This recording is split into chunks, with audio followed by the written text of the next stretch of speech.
we move on to the next. The first panel discussion of the day for the topic, the evolving role of L&D from training function to strategic business partner.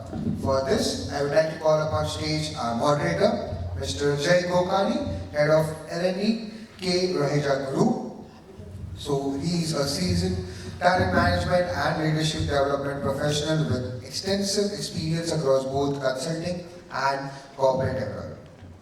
He anchors the group learning and talent agenda at K. Raheja Group, supporting multiple business verticals including commercial and residential real estate, retail, mall, and hospitality, with a strong focus on building future-ready leaders and driving business-aligned people strategies.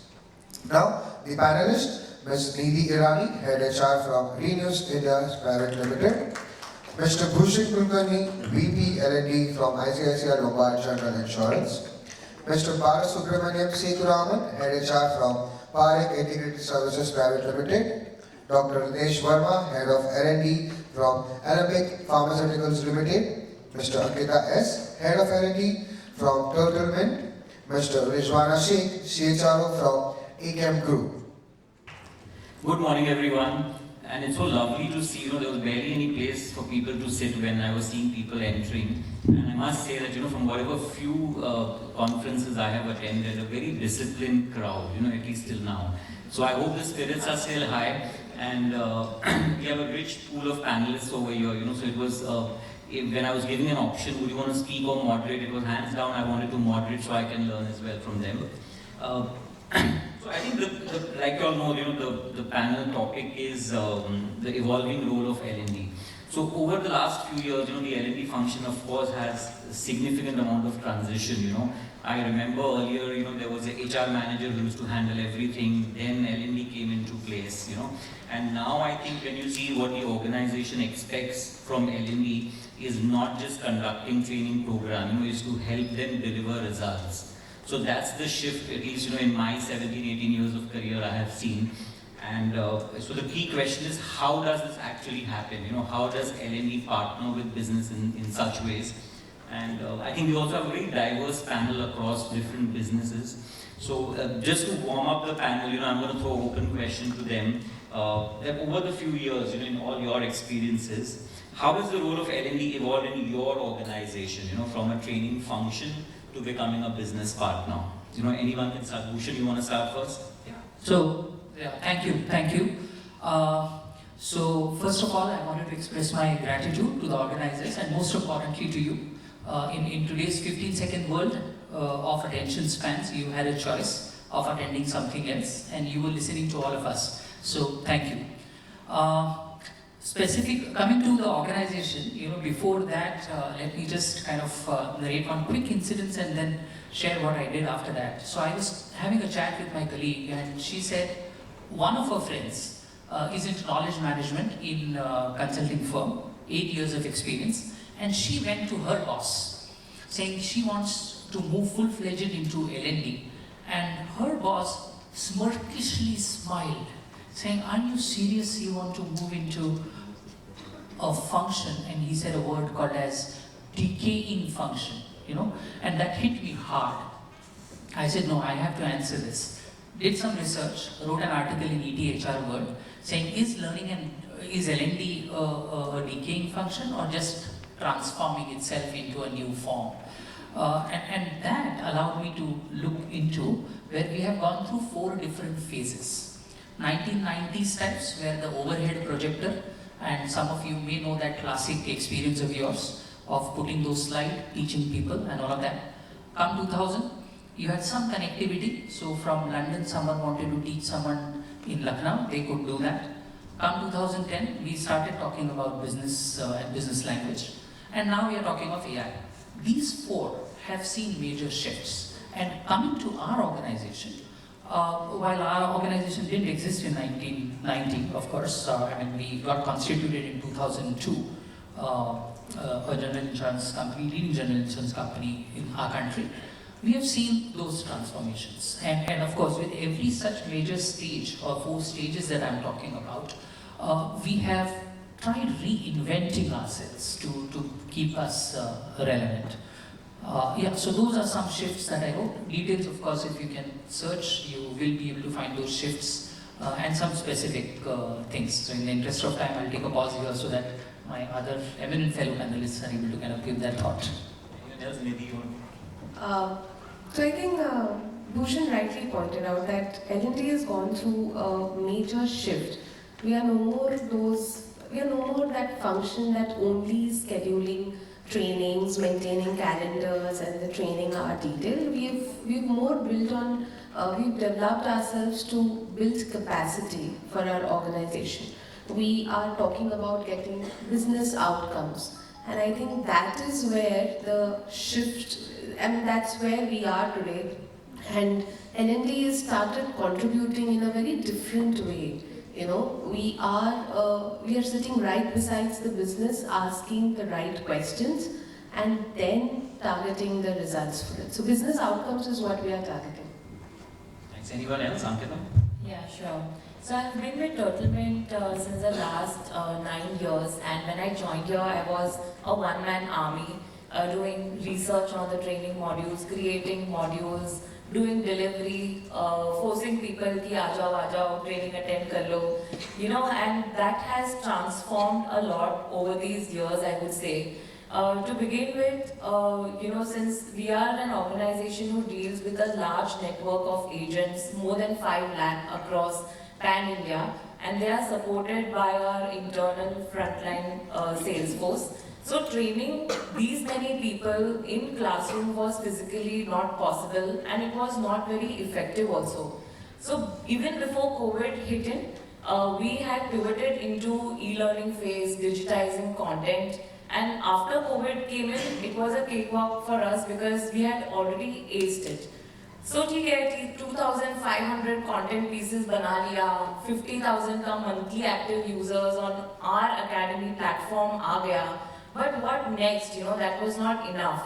Are we activating, you know, these sales folks? Are we helping them to cross-sell? Are we, so we are into insurance and other financial products. So is our sales force, you know, competent enough to sell health insurance, motor insurance, knife, credit card, personal loan, so on and so forth? So these were the questions that, you know, came from the management, and personally also, I am a person who like to evaluate my performance with numbers.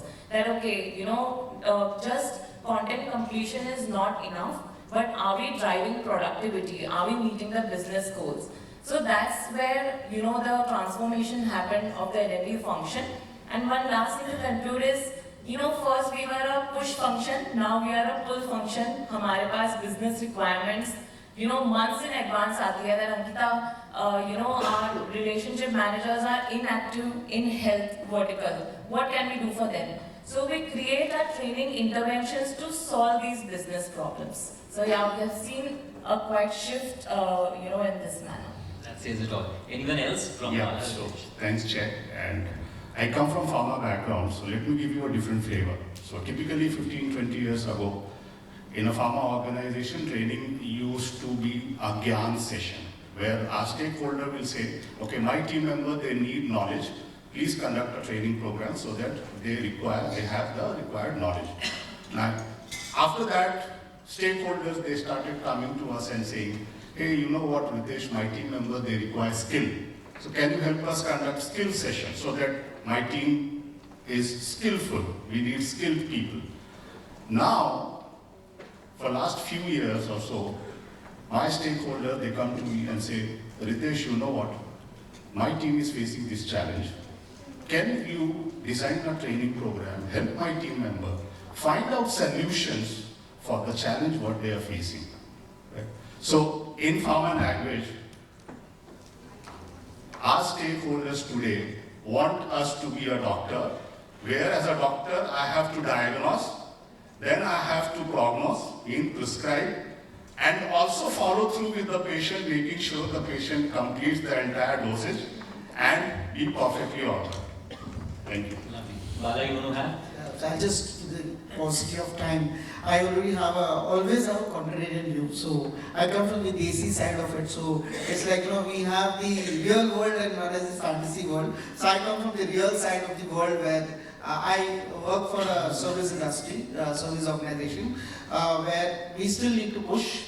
We still need to say, "Arey bhai, aa jao, training hours complete karna hai." Because so we need to then ensure that we need to take things forward. So one point I would appreciate what my other co-panelists mentioned. It's about how the management, the leadership buys into the concept and sponsors the idea to ensure that upskilling, learning, development is a day in and day out process. Is how learning and development will have an impact and will co-create value to everyone within the organization. So for me, learning and development is still evolving in many organizations. In many organizations, it is mature because they were already ahead of times. So I think, lovely point of views, a couple of things which definitely stood out is, when Ritesh mentioned, that's what we try and practice as well, that don't tell me what training you want. Tell me what is the problem statement. Let us figure out, what needs to be done. It doesn't have to be training all the time, And of course, what Bala also just mentioned, I think we've grown out of the phase where, from leadership, we want more than budget and blessings. We want their involvement. That's again another thing which we strive and do as well. So all these point of views lovely to hear, but like they rightly said, how does this happen? So when we talk about aligning learning with business, if L&D wants to truly be seen as a strategic partner, what alignment to business, what it actually looks like in practice, because again, I'm sure 8 out of 10 L&D professionals today would agree that, it has to be aligned with business. But how does it actually happen? And if Bala, Sure. you can double click on that. Thank you so much. I think I just had a recent case in my organization. We had just onboarded a new customer, and I handle the HR learning development piece together. So there was this absenteeism issue which was there. So everyone spoke about that there is a behavioral issue. People are not coming on time. Usko training de do. Ek discipline ka policy ka bata do. Danda de do. So I think what we did not do was we did not go ahead and just have the conduct the learning or a development session just like that. We went, understood the ground reality as to what is the issue. The issue was not about discipline. The issue was about work allocation. The issue was about the shift allocation which was not being done properly, because of which there was an absenteeism. So we went ahead and had a culture sensitization within the team. We had a session where people could talk and come up with something in terms of what they actually felt while they were working during the onboarding of the customer, and that helped us reduce the absenteeism from almost 40% to 20%. I will not say 15% or 10%, 20%, because the industry norm is 15%. So we still are just 5% ahead of the delta. So I think learning and development, when it co-partners with the business and understands the business, it will be easy and it will help us add more value on the table, and people will come to us, as she mentioned, in terms of मेरे को और दो ताकि I can create more revenue out of it, more ROI out of it. Thanks, Vala. So, Nidhi, if I can get you here, how do you ensure learning initiatives are directly supporting business priorities in your kind of industry? So I am from solar background. We have our plants which are working 24/7. That means we need to have people who are technically very strong. And the one issue that we were really grappling with 3 years ago was that our plant leaders, the managers were technically very strong, but they were definitely weak on the people management skill. Okay, so instead of running like this standard leadership training program, we actually started working very closely with the business to identify what are those specific capability gaps that you want to answer today. Is it attrition? Is it team engagement? Is it the smooth plant operations that you want to target for the starters? What is it that you really want? And while asking these questions, we realized that we would need a very structured intervention which is actually combined of short learning programs, on-the-job training, and mentoring. So the real business problem was where we were able to answer with these interventions. And over the period, we actually saw a visible shift, not just in the acceptance of people while the leaders were trying to understand the challenges, but it was also in the leadership behavior. The plant which is working 24/7, there'll be attrition, there'll be challenges with human behaviors, there'll be different kind of problem statements every day, and to answer them, you not only need those technical expertise, but sometimes you need that human perspective. You need to empathize, you need to understand, and at the same time also not compromise on your plant productivity. So I think that is where we were able to see that shift, because we were first asking the right question, working very closely with business, and then not just running those standard first-time manager programs or structured programs, which is only and only on the paper, tracking the hours and maintaining calendars, but we actually made a mix of things which was able to answer the right questions for them. Can I take a minute on this? So, for us, I believe it all starts with whether you understand the problem statement right, and hence for a training professional or a learning professional, doing a proper training diagnostics or training need analysis, whatever you call it in your organization, becomes extremely critical. And there is a science behind it that you and I know. But the problem is, you go with that kind of a science understanding, in which I think you and I must. The business doesn't understand the science behind it. So we went with all the, so if I were to take a framework today, and the framework could be PR, SP, P is for Pooja, who started the day and gave us some nuggets to us. R is for Mr. Rathod, who gave his wisdom to us. S is Sachit, and V is Vishal. And all of them, if you really look at it and have taken your notes, there is some framework that is there, and our own understanding. If you combine all this together, there is something that we carry, saying kya hua pichhle saal, kaise hua, what certifications if you are running, all that nice polished deck that you carry. And you are like, when you are starting the engagement, he or she is on a different plane altogether. Here and now, something that is consuming his mind is what he is talking. And you are saying, agle saal kya karenge, kaisi duniya change karenge, unki aur hamari. And when you come out of it, you are like saying, ye meeting kaisa jana tha, kaise hua? Which is where I think all of us struggle. But if you are able to kind of pull it through by wearing our thinking hat, yet being patient with his here and now kind of an impatient attitude, and marry that together really well, I think that becomes the starting point, and that has helped us. That's not very easy to do. What I feel is, and hence, I always tell my team, don't just directly jump into solutioning, because there's always a timeline. Yaar bola hai April mein karna hai, we already in March. So I think juggling that hat is a important thing. And we of course cannot have any L&D discussion where we're not talking about digital or technology or AI. So technology and AI are rapidly transforming with the way all organizations are approaching learning. Right from digital platforms to AI-driven personalization platforms. So how are you all seeing technology reshape capability building in your organization? And I know before this, when we were catching up with the panel, Ankita had a very strong point of view. So she again comes from a fintech industry. So Ankita, in your case, digital AI, how is it going? Because you're dealing with lakhs of people.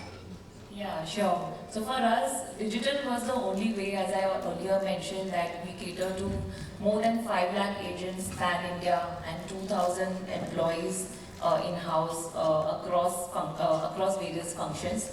So I'll just bifurcate into 4 categories how we have used technology and AI. One is content and research. So earlier we used to create e-learning modules with the help of vendors. We had an in-house studio as well, animations, graphic designers. But with Gen AI, we have exploded, you can say, because we use Gen AI to create all the content these days. In fact, sometimes when I see my video and I wonder कि मेरी team ने ये कब बनाया, because it's my AI avatar which they have used, and I keep wondering कि मैंने तो ये shoot किया ही नहीं है. Similarly for vernacular content, since we deal with people across India and they are agents, so they require content in different languages. So now vernacular content is so easy and creating videos with the help of AI. Second is research. Since we deal with 45 plus insurance companies, so many AMCs, there is a lot of research required. We deal with 200 plus plans. So researching this was a big task. We had a big team of subject matter experts. We still have them, but now they use a lot of platforms like ChatGPT, Gemini, Perplexity, and all these platforms, Notebook LM, have helped them to create content very fast and I could say more accurate. Because 200 page ka policy wordings padna is not a joke and it's fine print. So that is one area. Second is quality. So practically where we are using AI is that one person used to attend all the webinars and used to write notes, kya questions पूछे candidates ने, trailer ने कैसा किया. I can't even imagine वो same training हर दिन बेचारा बैठ रहा है, वो कितना ही attention pay करता होगा, you know, just for the sake of giving some report to me, 5-6 points लिख के आ जाते थे. But now with AI, you know, I get very accurate details that what the participants are asking, how the trainer has delivered, was his energy level low or high, यहाँ तक मुझे पता चल जाता है. So these things are helping us. Second is in the ops function. Our team used to listen to all the call recordings manually and would, you know, design the training modules accordingly. But now with the help of AI, we get all the call recordings ka feedback in one go. Third is personalized training. I mean, you know, why to restrict personalization only to Netflix or Hotstar? So हमने भी recommendation engine बनाया है with which you can get personalized learning paths. So this is where AI is reaching. You know, I don't have to give all modules to 5 lakh agents. But what the agent is interested, या मुझे उनसे क्या पढ़वाना है, these things are helping us. And secondly is my favorite is practical training. Now imagine एक trainer क्या क्या करेगा, उसको delivery भी करना है, role plays भी practice करवाना है, questions का answers भी देना है, हम लोग को phone number भी देने पड़ते थे. So now with practical learning, we have AI who is doing role plays, and trust me, they don't even get tired. So I want to do a role play that, you know, this is an angry customer. How do I deal with this person? Or this customer is just delaying buying the policy. How do I practice with this customer? Or ask as many stupid questions as you want in middle of the night also. So all that has become possible. And but I'm not saying that, you know, human beings are not important. So the magic will be seen when the human beings start adopting AI into their world. And the magic happens when both of them work together in sync. Yeah. Lovely. I think it's just how smartly we are able to use AI as humans is the bigger challenge, you know, because we have just multiple things. Right now, Claude is the word, you know, everyone. Tomorrow, I'm sure there will be something else. Rizwan, anything you may want to add from your organization Thank you perspective? so much for the question, and this question is very close to my heart. I really love because, you know, you can't stop learning. You have to learn till the time you are not like the end of your life. So I believe, I mean, Ankita has covered a lot of things, and as my co-panelist Dr. Ritesh said, earlier it was about GAN, and as Bala said, we used to push them. I mean, still you guys are pushing it, but now these days you don't have to push because Gen Zs and others have created such an atmosphere, such a culture that everybody wants to, you know, wants to be the first in the race. So earlier learning was, L&D was like, you know, about programs. Now it is like today it's about like creating an ecosystem where learning happens every day with the flow of work. So if you, I'll name something like platforms like LinkedIn Learning and Degree, where they are now working on content rather than just hosting the courses. So it is something like learning as L&D is now demanding, is on demand. Bite-sized learning and contextual learning is happening. So in our office now, earlier the salesperson and the sales team used to go for a workshop, for 2 days workshop or something like that. Now we don't do that. What we do is a few minutes nudges before the client meeting, and with the help of AI, whatever the real time product information and content they get it, and they teach about it. So it's something like L&D is like with the help of AI, it's become like learning a co-pilot. It's a co-pilot. So if you're stuck somewhere, go open your AI, ask the question, get the learning and just shoot it. So AI has become a helping hand or the co-pilot or the assistant. So learning has become very, very easy because of AI. So yeah, Can you use 10 seconds to share a stat? I heard one of the experts recently say that, and it was a survey that he was quoting, 75% of the CEOs really want AI to get implemented in their organization immediately, here and now, types. And when he shared the further analysis, I was shocked. He said only 23%, 23 also is a big number, I guess, have undergone any formal certification or any structured learning on AI, the CEOs, so look at the gap. All of them want it. When do they want it? Here and now. Who they want it? Entire organization. Everything has to be changed, workflow. Even the legacy organizations, but only 23% have taken time out to really understand what it is. So I just thought maybe, that... Anyone else, since we talked about digital technology, anyone else want to share a pitch or anything, or we can move on? See, there's a lot of noise about AI everywhere, and we all understand and know that AI is here to stay. The only thing, like she also mentioned, see, amongst all the intelligence available, the most important is HI, right? So I only wonder that HI should prevail, human intelligence should prevail. If human intelligence is at the top, there will be better AI in future. The only thing, with a lot of AI around, it should not happen that human beings start behaving like robots, stop doing everything and depending on AI for everything, right? That's not done, because if that is what is going to be future, it will be disastrous, right? According to me, I come from psychology background, and I know that human beings are smart and intelligent. They adapt, they adopt, and they move on. So I don't fear that, but yes, AI is for efficiency. Let's use this for efficiency. That's it. It's a tool. And as we keep on speaking about aligning, learning with business, the key question is how do you actually drive real impact in such situations? How do you drive continuous learning, when we talk about alignment with business?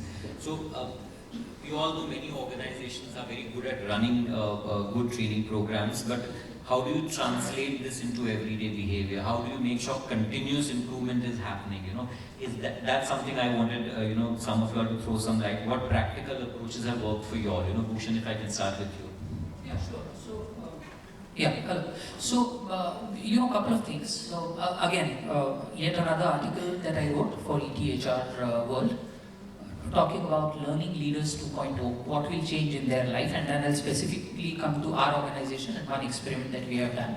So, today's organization are becoming fluid and flexible organizations. So while the structures are quite rigid, within that they are experimenting, either out of choice or out of compulsion.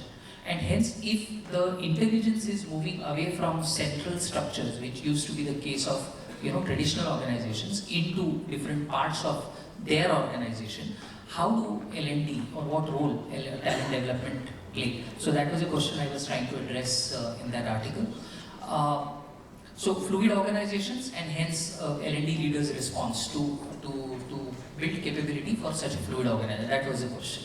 What we are doing as an organization, and I'll pick up one experiment, is, see, general insurance industry is a knowledge-intensive industry. So you need a lot of people to create knowledge within the organization. So practicing professionals, if they are able to kind of create content, if they are able to kind of teach others, that's the best scenario. But that is easier said than done. Why would someone for whom teaching is not his KPI, his or her KPI, performing or delivering something else is their KPI, why would they bother to spend time in either creating knowledge for the organization or disseminating knowledge for the organization? Which is when we created something called as Learning Council.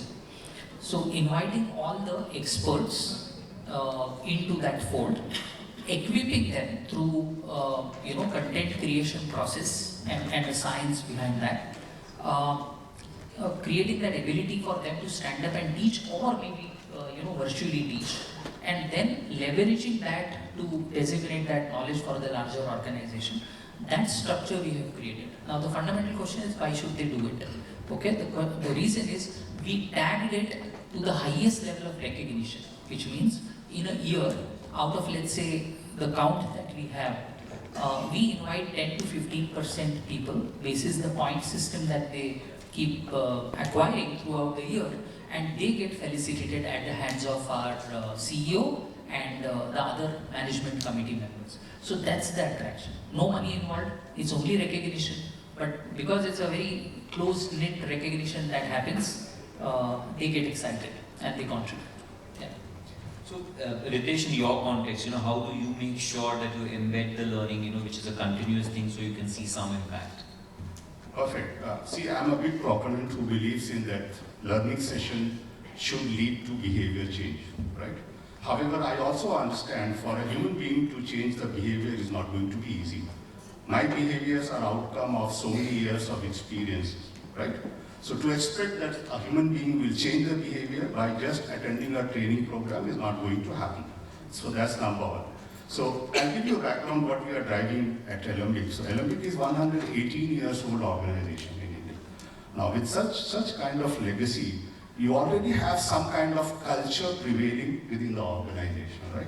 However, 6 months ago in a senior leadership meeting, leadership team felt that it is time we need to work on cultural change, right? Because things are evolving, the marketplace is different, and companies should also evolve. So then we started discussing about it. I said only one thing. See, I can help you conduct training sessions, learning sessions, but I cannot help you bring about cultural change. I will help you understand what you need to change in your personality, in your behavior, which can drive a change behavior within the organization. So I said, okay, I will make you a catalyst who in turn will go and impact few more people, help them understand what they need to change in their behavior, in their personality, and this over a period of time can help us bring about some behavior change within the organization. We all understand, we all need good culture at workplace. Am I right? Yeah? But we all also understand that culture is intangible. You cannot go touch, feel it. But it prevails, right? Now, who drives this culture? Not the company, it is the employee, right? So employee have to understand what we need to do differently if we need to drive a different culture within the organization. And that is what we are doing. And we started right from CXOs. We said, okay, you come first, because you have to drive. Culture has to be driven from top. It cannot be driven from bottom, right? So top down. So that is what we are doing at Alembic to drive some kind of cultural change within the organization. Fair. And I know that the time up just few more minutes. So the last thought, what I thought I'll check from all of these people is in terms of looking 3 to 5 years ahead. What do you feel will define a successful L&D leader or a L&D function? Where do you see the function going in the next, let's say, 3 to 5 years? A rapid one, but to all of you all, or whoever is comfortable. 2 C's for a learning leader. Do you have the ability to constructively destruct something, the existing legacy systems, and recreate? So that C are you able to create for yourself, for your team, and for your organization? And the other C is, are you able to raise the curiosity quotient of your organization, for yourself, for your team, and for your organization? 2 C's, I think we should drive it well. Lovely. I think 3 things, although my co-speakers have they've summarized everything, but I think 3 things would be very important. One, is the L&D leader able to understand the business problems to bring in the business outcomes? Second, are you able to use AI for your benefit? Not just your go-to for every situation, but I think we need to now, as humans, decide how to use AI. And thirdly, are you targeting the right cultural, like he said, the disruption, Because in this whole disruption mode, we need to know that we are not losing the essence of it. Today, replacing trainers with AI completely is definitely not the answer. So I think these 3 things, keeping in mind, any leader would be able to drive a successful change of culture, of understanding in their organization. Very important. Closing comments, Bala, anything? So I would just add on, in fact, support my co-panelists, but our important point for me remains the same that we have been discussing all through our discussion is that to earn that seat on the table, you need to know the business, you need to know your people, and you need to be strong in the subject matter that you actually want to make a difference in. I think that's going to be the success. So I resonate with everybody, what all of them said is right. My one-liner is, if need be, can you play the role of your stakeholder, what he or she is playing? If answer is yes, yes, you are there. I think adding to what all of you all said, one more point I wanted to add was, apart from knowing your business in and out, AI technology, third very critical thing is data-driven decisions.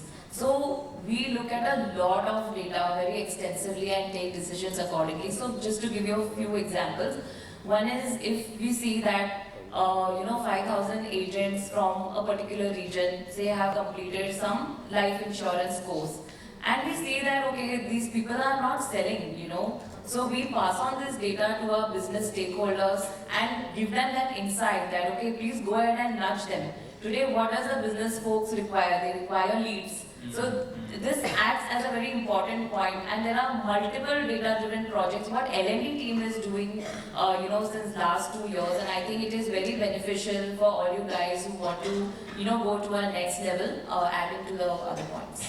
So my co-panelists have almost covered everything, the curiosity, business, people and all. So I feel like the humanity, the human touch, which is very important, because AI will just come, teach you and go, right? But that human touch which it requires is important. If you have that human touch, empathy and all that, will go a long run. And secondly, there's always a secret or silent question running behind the mind, what's in it for me? So if you could answer that question, then of course your future is there. So, Thank you.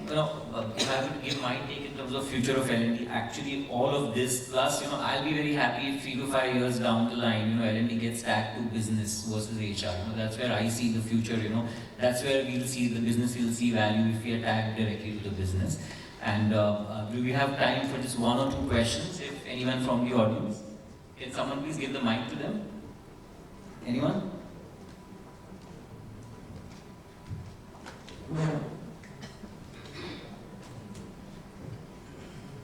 Don't take this account into our time.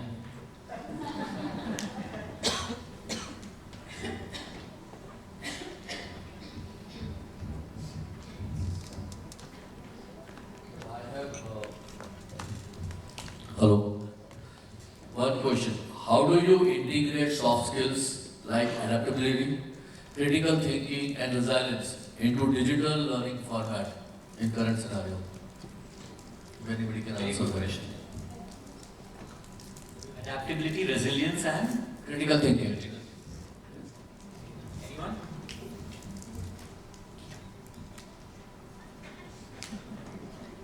Loaded question, sir, and we may have to engage a little deeper. With the bell rung, very difficult to respond. However, there are a couple of experiments that we did in the organization that I can share, and I'll share it in a minute. One of the things when COVID hit us, just prior to that, I started a 24-month leadership engagement program. And when I say leadership engagement, it's in N-1, -2, that level we were talking about. So I had the sponsorship for 18 to 24 months, which in itself is a very difficult task, by the way, to get a leadership performance program signed off from the top leadership, where you are not able to establish any tangible things immediately. Later on you can, but not immediately as a part of business case. We started with physical sessions and COVID hit.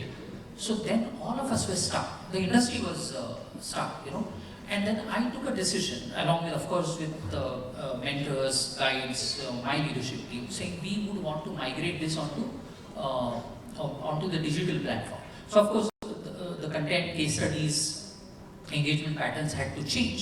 But because this was a leadership program, it was actually picking up on the themes that you were talking about, adaptability, critical thinking, and all. So some of the case studies we migrated digitally, some of the things we asked people to do on their own, and there were live virtual sessions. We engaged them with reference to application of these case studies. Now the proxy to that was how are they able to adapt, which was a big lesson in itself, this migration. And the second one was the case studies allowing them to critical, which anyway was a part of the curriculum, by the way. Couple of case studies which anyway would deepen their critical thinking. So these two at least, we were able to kind of demonstrably check and again prove the point saying, yeah, I mean it's working. One example, there are a couple of more, maybe in the break we can talk in case if this is not satisfactory still. So my quick Yeah, just to add one. my quick practical response to that is, whether it's adaptability, resilience, or learning agility, these are the words we speak about. Conceptually, you can understand them from a digital learning space. Otherwise, to actually get better in these kind of skills, it has to be practical. Because we personally as well don't, for everything we don't go digital. We should be smart enough to know where to go to digital and where to go, from a personal perspective. Sorry, I'll take that. Hello everyone. So this is to all the esteemed panelists. How do we make this L&D function from push function, as a few of us mentioned, to pull function? So employees, how to make them so curious to attend our programs? This is first question. The second question here is, because we, the panelists have a very vast experience in L&D function, I would like to understand one business challenge that they have resolved through an L&D intervention. That will be great. Thank you so much. I'll take the first part to it. How do you make it from a push to pull? So a lot of it was discussed in parts and pieces. But what we try and drive in my organization is, one is how relevant, and I'll just give you the snapshot. We can speak later. How relevant you keep your learning interventions. So if you do these 3-4 things, that's when you will, where the business will come to you versus you going. So first one is definitely keep the interventions relevant. How you do that, like some of these already mentioned, how well we involve the business in the design phase. Like in our case, any learning journey we start, we don't take it as our agenda. We involve right from the top layer to the -1 to -2 in the design phase, So we know that it's actually relevant to them, so they have not come there for the hotel or for the food. How relevant you keep this, and how practically 1 or 2 things they can take back. You all may have heard the term action learning projects. It sounds very fancy, but to drive action learning project in a big learning journey, it's so difficult. You need a business sponsor, you need a core team, you need a mentor. It can only go at a CXO level. For everyone else who goes through a learning journey in my organization, what they do is, after every learning theme, let's say customer centricity is a learning theme, they finish 2 days session. What they do is, they take 1 or 2 key elements of that, what they have learned, and they apply it in their day-to-day functional tasks or activities. They are not talking about big action learning project. ये अगले 2 महीने में मुझे क्या करना है, उसमें what are the some things I can apply, so that's easily gotten. So if you manage to do some of these things, what happens is, like someone else also mentioned, we are actually going away in my organization from traditional TNIs in April के नया साल शुरू हो रहा हो, what do you want? 70% of the work for us is when the business comes to us. If we only go for the common programs, what we are running, only that goes where we go to the business. So again, like I said, none of these are small answers. And sorry, what was the second part of the question? The one business challenge that the eminent panelists can share with us. Anyone? Yeah, so I would like to add to first question as well, that one more thing what you can do is, we give the business leaders a lot of insights, like we conduct regular assessments, on all the products, processes, all their application knowledge, and these insights then give them some knowledge about the person, that okay, how much he is trained, and accordingly then the training interventions are done. Second, coming back to your second question is that we had seen, as I earlier mentioned, that seeing the data is very powerful. So if we see that people from East region, they are getting trained and not getting activated, we actually had conducted a lot of trainings for that particular vertical. Like we understood कि इन लोग को तो product ही नहीं समझ में आ रहा है. So that kind of trainings, that kind of learning modules we gave them, we marketed. And for 2 months, rigorously, we were pushing them to see that, how much they have understood, उनके assessments लिए. And we actually activated them. So that was a new product launch we had done of credit card, okay, which was a cross-sell from insurance. And we activated more than 5,000 agents, from that region. So when they see that, the trainings what we are giving is impacting directly the productivity, that's when, the other regions also started coming, hey, even I want to get my people of the region get activated. So then You don't have to worry about, asking for time to get them out of the business, but they themselves will come to you. I have a great example of a challenge, but it's a much longer discussion. I can catch up with you separately. So I would like to add one line to summarize what they said. Make sure that the VIFM is very clearly spelled out. What's in it for me, for your participants. It has to be clearly spelled out, right? Known to everybody. And also make sure that the learning and business objectives of your training program is also clearly spelled out. Let it be known by your stakeholders, your participants. If you can do these two things, I'm sure you will be able to have a lot of pull in future. Any last question? Hello. Hello. Yeah, sorry, where are you? Yeah, sir. Very good morning. This is Barkha Bhetnagar from Kalash, a repository of knowledge. I have my question to the esteemed panelists. Recently, I came across a survey report from Harvard Business Review that artificial intelligence is quickly depleting the water reservoir of Mother Earth because the cooling systems of AI need a huge amount of water and it is depleting the water reservoir of Earth. So as we say, charity begins at home. So I have a question that being L&D professionals, should we really encourage artificial intelligence for learning and development? Or should we stick to the traditional methodologies, or in fact enhancing the traditional methodologies of learning and development, encouraging creativity, encouraging out-of-the-box thinking, and really refrain from artificial intelligence? I'll just go quickly. So lovely question. Yeah, only one response if possible. Yeah. Yes, just one response, quick one. Ma'am, do you watch YouTube videos, Yes. reels? Yes. Yes. So maybe 10 years ago, you would sit for an 8-hour session.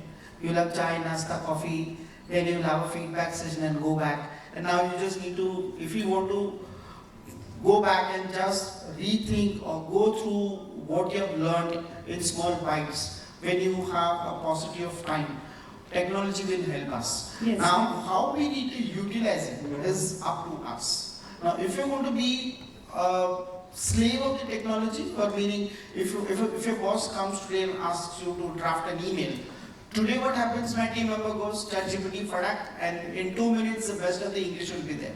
So the application of mind is more into prompt engineering. But I would say if you want to be a master, you need to be very good in the English, you need to be very good in your thought process, and the AI helps you to make it a better polished product. So it's a mixed bag. I will not say AI is bad and traditional is good or traditional is bad, but your foundation is something that you get it from the school, from your willingness to learn and your willingness to apply the knowledge. The AI or technology helps us do work faster.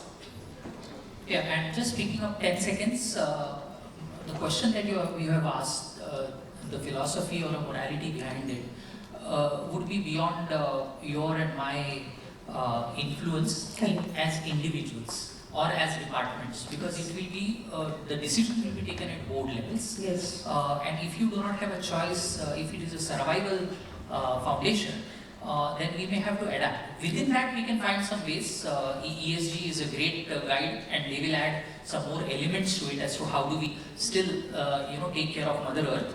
So if we are able to adhere to those guidelines, I think we'll still be able to honor what you are saying. Sure. Thank you. Quick closure to this is, the answer is it depends. You have to see your context or your industry. Like I come from larger realm of real estate, hospitality, malls, etc.